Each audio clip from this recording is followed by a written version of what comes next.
Florent Pagny en guerre contre le fisc, Sarah Azusena revient sur cette période très difficile. Florent Pagny était à l'honneur sur TF1. Le 1er janvier 2023, la première chaîne a diffusé un documentaire qui lui était consacré baptisé Un homme libre. De Michel Janquille-Wiggs.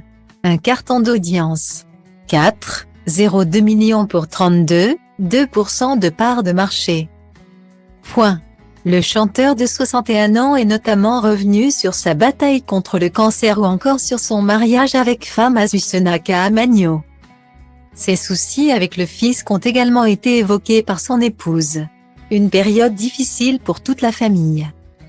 Style Audi va placer Holdé à 1 et à 1, 8 300 px, minimum et 250 px, at Media Screen End, minimum 8 990 px, div. À place Holdé à 1 et à 1, 8 620 px, minimum et 350 px, style. Depuis 1993, Florent Pagny file le parfait amour avec Azusena, une femme qu'il a épousée en 2006.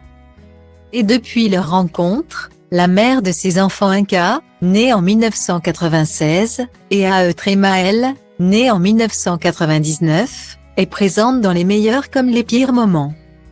L'un d'eux est sa bataille judiciaire contre le fisc. L'artiste qui a revendiqué sa liberté de penser dans l'un de ses titres a été accusé par l'administration fiscale de ne pas avoir déclaré l'intégralité de ses revenus dans les années 90, à savoir un emprunt accordé par sa maison de disques. En désaccord et sûr de son bon droit, il refuse donc de payer ce qu'on lui réclame et est bien décidé à ne rien lâcher. Ses meubles sont alors saisis et sa famille lui se retrouve dans une situation compliquée financièrement. Florent Pagny s'est alors tourné vers son ami Pascal Obispo. Ce dernier a envoyé l'un de ses employés pour acheter tous ses meubles. Puis il lui a loué tout le mobilier pour 1 euro symbolique, car il ne pouvait pas simplement les lui restituer. Pascal était totalement intégré à l'histoire puisqu'on a dû faire appel à lui pour nous aider un peu. Nous donner un coup de main et pour ne pas tout perdre. On allait tout perdre. On n'a pas tort mais pour le prouver il faut aller à la guerre.